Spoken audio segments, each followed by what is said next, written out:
Hello and welcome to our podcast today. I am Caroline Hill. I'm the Editor-in-Chief of Legal IT Insider, and I'm joined by Stephanie Hamon, who is Head of Legal Operations Consulting at Norton Rose Fulbright. Hi, Stephanie. Hi, Caroline. This is a bit of a mouthful, my title, right? That's not as bad. I've definitely had to stumble over worse. The titles are getting longer, I swear.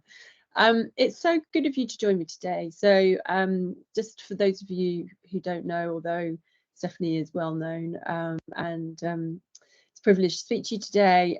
You were previously head of commercial management at Barclays Legal. You were responsible for the law firm panel and relationship management. And at Norton Rose, Stephanie helps to advise general counsel globally on optimizing the delivery of legal services, which often means helping them with the challenge of doing more with less. Correct. Yeah, I've heard that term for so many years. But so you joined as part of NRF Transform, which was Norton Rose's incubator, and I know you don't just focus on tech, but you've got a wider realm. Why don't you talk to me first about what is legal ops? You know, what's your role involved? Because I think although it's not a brand new thing, some people may not have full comprehension of what it means. Yeah, no, definitely. Look, first to say, I too hate the sentence "doing more for less." It really makes me cringe, but it's a reality for a lot of in-house team, unfortunately. So, kind of have to make do. And the point around legal ops is interesting. I was actually just attending Clock in Las Vegas last week, and that point was raised again, which is, it's not new, but there's still so many potential definitions as to what legal operation is. There's also potentially so many different titles. And I think the way people are looking at it can be very different. Most people will look at it from a very tactical point of view and be really focused on the tech. We tend at NRF and then my team to look at it more holistically and really more from a strategic point of view. So for us, it's really applying business management principle and financial discipline to how you run a legal function. The whole point is to move the perception of the legal team from a cost center to a strategic enabler, from that necessary evil and bunch of naysayers to really a function that helps an organization achieve its objective. So we do everything from strategy through to people, process, data, and of course tech. Okay, that's really good. I'm very jealous that you were at Clock. So, I mean, we write about everything. We don't just write about tech, because tech is very much a part of the whole process, right? I don't think anybody should just talk about technology, because it doesn't make any sense, right? There's culture, there's process, all of the stuff that we talk about. But let's talk about the tech side. So it's such a challenge for in-house teams, isn't it? I know that sometimes they're just part of a bigger organization. You've said already they're a cost center. Can you talk me through what you're seeing in your, I mean, actually, maybe can you just start by talking about the types of organizations that you're working with, you know, so that we can get maybe a picture of the people that you're advising, so get a bit more context. And then I'd be really curious to hear what you're seeing in terms of the tech side of the tooling and what they're using, and perhaps some of the challenges we'll come on to of what they're facing. Oh God, there's lots to say. I'll try and be concise. So first, what's really interesting in terms of who do we work with, you know, when I decided to launch this practice, I dusted my MBA kit and I put my business plan together, and I very much thought it would be financial services, primarily in EMEA, because that was my background. The reality has been vastly different. And whilst we did work with some of those type of clients, we have now worked with clients whose team size vary from one sole lawyer all the way to 1,300. We have clients all around the world. So New Zealand, Australia, Japan, Hong Kong, continental Europe, the UK, the States. Not having anybody in South America, we need to correct that. And across industry as well. And I was really struggling to understand what was a common denominator. And it really boils down to the vision and the leadership of the GC or the CLO that you talk to. It's really individual that wants to run an efficient function, want to run a modern function, and really want to have a seat at the table. And sometimes it's a reactive pull, sometimes it's a proactive push. So reactive is they're being asked to do more for less. They have to be more efficient, cost cutting and cost pressure, all of that. Other time it's a proactive push whereby they want to sit at the table and they want to show they too have a strategy, they have KPIs, they've got a plan over the next 3 years. But whether it's reactive or proactive, it's always the personality and the drive of the GC that makes a difference. And it's really interesting because then our job is really to find the right tools. And by tools, I don't mean just tech, but potentially process and approach for clients that are vastly different. And whilst they remain the same potential tools, is how do you adapt them to the size of the team, to the industry, to the jurisdiction? So really, really fascinating. Yeah. So that gives us a good breadth of work and understanding of what might be happening in the market. And one thing that is remaining a constant for in-house team when it comes to tech is that they have limited capacity and capability to bring new tech. First, they usually don't have a lot of budget. So they have one go at it and not necessarily 3 goes at it. So they need to select the right tool. They also will come further down the pecking order with the team internally, like their IT team or their change team, to help with the implementation. So they're quite limited in what they can do. And again, if their organization have to prioritize, they tend to prioritize tech tool for the revenue generating team rather than for the legal function. So that's a challenge. That said, there's a big trend around trying to do more with their existing tech stack. And yes, of course, everyone in legal and the legal industry is special, and it would be nice to have legal tech. But when reality confronts you and you don't have the luxury of finding a tool that meets 100% of your requirements, sometimes going for a tool that might not have been designed with legal in mind, but can meet 80% of your requirement, is a good way to tie you over. Does that mean, so interesting, so does that mean repurposing tech that's used for the business, for example?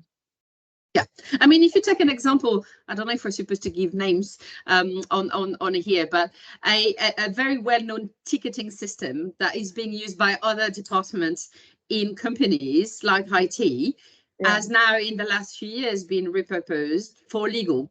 And that is interesting to see. It doesn't mean 100% of the requirement, but it actually can do a pretty good trick as long as you have the right change management to sit alongside it. Because usually the main default reaction you're getting is, we're not the IT department, we don't raise tickets for legal. Like, this is not how we interact with our stakeholder. But the 80% good enough tech tool with the right level of change management can actually do the trick, which makes it easier, simpler, and quicker for legal to access technology.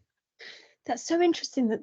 I don't know why I thought anything would change. This has been the case for so many years, where they would not really get access to dedicated legal tech, and that the IT department would have far bigger things to deal with. I suppose why would it change? In terms of, so within, I think we, I don't mind mentioning names, certainly when it comes to the likes of Microsoft, right? So we've seen law firms very much, sort of investing much more heavily in Microsoft within house teams. Is that the case? Are they perhaps, if they're a Microsoft shop, is that something that they're sort of looking at and closely and using? Look, I think the reality is that when we are discussing with clients to help them select the right tool, we would always include whatever they have in their existing tech stack, and most of them will be Microsoft shop. And it's fair to say that Microsoft has finally taken a keen interest into the legal sector and developing a lot more tools that are available and suitable for the legal industry. So a lot can now be done within Microsoft, and that can be a good alternative. And it's not just necessarily a cost play.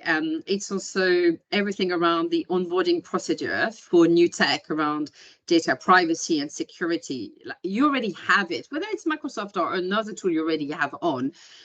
You went through all of that, or your company has gone through that all fuss of onboarding new tech, and therefore you could save yourself a lot of time. I mean, we worked with a financial institution at some point, help them with a bit of an audit around their tech stack and give them recommendation. And it became really apparent as we were lifting the hood that it would take them up to 2 years to onboard any new piece of tech. And when you're thinking about it, you're like, okay, ROI wise, that probably means providing the pain point you're trying to solve. You don't want to go externally. You will have to try and find a solution within what you already have in your real estate for tech. I know we're not going to go on to talk about all different providers, but it's interesting that you say that a lot of them are Microsoft. I got the impression that a lot of in-house teams were Google. Is that wrong? Look, I don't want to make generalization, but I would say all of the startup scale up tend more like, say, fintech in newer outfits tend to be Google, and more established tend to be Microsoft. Well, at least that's been our experience with clients so far. So yeah, startup scale up Google, established order organization Microsoft. Okay. Is that so is that the main challenge? There are other sort of other challenges around the tech stack for in-house teams? Does it really revolve around the sort of the lack of tech and the having to be creative, or what are there any sort of other key challenges that you come across on a fairly regular basis? Yeah, I think it goes back to the strategy point, is people jumping to maybe the solution that solve their immediate pain point and problem, but not thinking longer term about what else they might need and how the various piece of kit might need to integrate. Or, you know, for those that have been around longer, that kind of a pile up of legacy tools that don't speak one to another. So I think the other key challenge we see usually is that lack of overarching vision and strategy for what tools, what features do you need? Is it, and then from that deciding, is it a one tool? Is it a platform? Is it integration you need? What integration might you need? But what we see is often a one step forward, two step backwards, as in, I've got a problem now. I had a great demo from a vendor. I'm going to get the tool, get it, use it, and then a year, 18 months later, oh crap, we now need that piece as well. And if we had known at the time we made our selection, we could have gone for another provider, which would have had that feature as well. So I think I would only encourage people to not just think, and it's hard because when you're under pressure and when you need to deliver, it's all execution, you just want to solve your problem quickly. But it is time well spent to take a step back, look at the end game, where it is that you want to go, and chart a bit of a course, even if it takes you 3 years, 5 years, 10 years to get there. But bear that in mind. And there's some foundation work, some readiness work that needs to be done. It's not just for Gen AI, for anything, but things like your taxonomy. You know, do you call a cat in your organization, or you call it a four-legged animal with a tail? You know, that sounds a little bit silly, but it can make a big difference with adoption, but also ability to access the data later on. So think about the strategy, the end game, and some of the foundation that you will need to put in place. So that neatly brings us on to the Gen AI topic, which I think we did quite well to get to here without having talked about it. So that is something that I'm seeing in law firms, you know, this sort of panic buying, to be honest with you, not in every case, and I don't mean to be patronizing either, but, you know, and obviously there is a time pressure, etc., etc. So we're dealing with a very challenging environment where people are having to move very quickly in a sort of unknown territory. But so what are you seeing within the in-house context in terms of, I mean, this is a fascinating area for so many different reasons when it comes to in-house, both because of the pressures around them, you know, the things you've already identified in terms of the sort of the lack of ability in many cases to go and buy new technology, but also because of what it means for the whole in-house and law firm dynamic, you know, in terms of whether it's going to change, it's going to shift the way that work is done. What to start with the beginning bit, you know, are you seeing the in-house teams that you're familiar with doing a lot of prep work? Are they already at the stage of doing POCs? Can you talk practically about where they're at? So look, I think first there's probably, and I'm not sure I'm going to be really popular by saying that, but there's an urgency not to rush. Okay. I think the challenge is that you hear Gen AI everywhere. Like it's all that everyone's talking about. Again, even at Clock last week, the debate was dominated by Gen AI. But when you scratch under the surface, there aren't many people that have actually done anything with it. And I think, again, it's one of those where let's walk before you can run. One of the things we see is that because there's been so much talk around Gen AI, people don't even feel comfortable anymore asking some of the basic questions like education as to what it is that we're talking about exactly. Because there's a bit of a feeling that, oh, by now I probably should know because everybody's throwing the term around. Everybody seems to know what we're talking about. And I don't. I'm a in-house lawyer. And yes, of course, I kind of know of it. But do I actually know the difference between machine learning, AI, Gen AI? What is an LLM? There's still, I think, the need for some of that basic education and articulation that is really important. So I would say that's the first point I would make. The second, indeed, is, and I'll tell you an anecdote, trying to be anonymize it as much as I can. But we were contacted by a GC out of the blue, who basically, we didn't really know what they wanted. And the opening line and the only thing he was able to tell us was, I've been told by the powers that be, I need to invest in Gen AI. So tell me what I need to do. And that was it. And I'm like, okay, well, let's unpack that a little bit. And, you know, when you start discussing, you realize that that organization doesn't even have a document management system. Like, you do realize that to take advantage of Gen AI, you need to be able to access data and source of information. And if you don't have your data organized, then you can't really take advantage of it. So there's an element of readiness that people need to consider. That said, it's really important to start dabbling and playing with it, not to be left behind. But I feel that the FOMO that a number of in-house team are feeling at the moment is not real. Like, it's not like they're really lagging behind. A few organizations are doing great stuff, but they're few and far between. But they need to get on it. At the moment, what I would say is most of the Gen AI are great productivity tools. Like, they would be, but almost more like business productivity. You know, we're having this meeting on Copilot. You know, if you haven't tried and played with Copilot yet, try it, because it can really save you a lot of time every day. If you're in a meeting and you need to write minutes, if you're being sent a long email chain and you're being asked for your view, it can summarize it for you. I mean, from a business productivity point of view, there's a lot of things that in-house team could do already.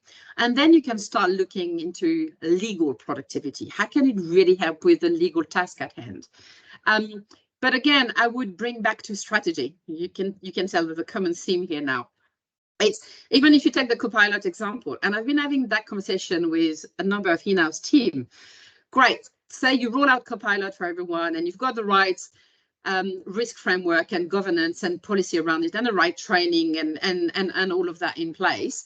And you save everyone in your team 1 hour a day. Great, tick. So what? Like, what are you going to have that hour used for? How is that going to support the strategic objective of your function and your organization? Maybe, so just to think about it from a high level. So if you are a big champion of, I don't know, mental health, because it was, you know, Mental Health Awareness Week last week, maybe you say, we are deploying Copilot to help our team achieve a better work-life balance by helping with their business productivity. There was a great case at a conference not long ago where someone with neurodivergent was explaining how it really helped them with writing emails in a more efficient manner. Great cases for diversity, tick. But that's a strategic objective. Or your organization has decided to invest in a new product, move into a new jurisdiction. So you're going to say, well, this time that we're saving on business productivity, we'll redeploy to support this new product, this new geography. And that's how legal is going to contribute to the strategy of our organization. But don't just go to the tool for the tool's sake, have a plan in mind. What is it that is going to help you achieve beyond just saving you an hour, which in itself is quite nice, but strategy. That's really interesting, and yeah. So I guess you have to, you have to go through the steps. I mean, definitely you touched on the policy and the governance. I think from having my conversations, that is so critical. And if you haven't done that, much like you were talking about the data, so if people haven't done the prep, if they haven't got their data in order, and if they haven't done the right legwork in terms of putting in place governance and policies, it makes it very difficult for them further down the line when they get to the point when they're sort of thinking, oh gosh, well, this is going a bit out of control. But that's so interesting that once you've gone through those processes and then you've actually worked out how you're using and what your time saving is, that you're then thinking, longer term about, how you're going to use that time. I really like that a lot. In terms of that longer term, what this might look like when we're sort of everything's a bit more settled, probably. Do you think it will change the way that legal operations, so legal in-house legal teams and law firms interact, or do you think it's going to be mainly around in-house teams using it for productivity and the dynamic would stay roughly the same, or do you think that there's a potential for real change? No, I think there's potential for real change. It will take some time. We're still in a very conservative domain, right? But I think it will move the needle, and there will be some tough conversation to be had, because and already some of this taking place with in-house team saying, well, what used to take you 3 days to do, you can now do in 3 hours. So I'm only going to pay for the 3 hours. Well, it's kind of forgetting that on the law firm side, and being devil's advocate for a moment, to get to the 3 hours, first, you're using the training, the knowledge, the experience that has been put in a tool to train the tool. And that also means that the firm had to invest in the tool in order to do things in 3 hours. So whilst, you might not want to pay for 3 days, you probably can't pay for 3 hours either. There will need to be a bit of a fairer ground found, which I think might finally be when we move away from time billing, which would be awesome. Because it's going to lead to value-based billing, which I absolutely love. It's funny because this conversation has come up around the billable hour, and everyone just starts laughing because we've talked about it for so long. But I agree, it seems now more than ever, it feels like it may be the tipping point. I hope so. I'd like to see it during my lifetime. And I've been in the industry for nearly 25 years. So. As a former lawyer, I mean, this is another conversation for another day. I probably should let you go, actually. But value-based billing is complex and it is difficult. But I think now is the time to be having these difficult conversations, and saying, well, look, this is. I get the impression, I've hosted a lot of panels recently on this topic, and I get the impression that that in-house teams and law firms, not everybody fully appreciates the potential for real radical change here, and I think that is coming. So now's the time to be having those conversations. So I think indeed now is the time to be brave and experiment in a safe way with the right risk and procedure around it. But have a play, have a go, and have these conversations. Yeah, okay, well, that seems like a good note to end it on. Listen, so always so great chatting with you. Thank you so much for your time, and look forward to speaking again soon. Yeah, lovely to see you again. Take care. Thank you.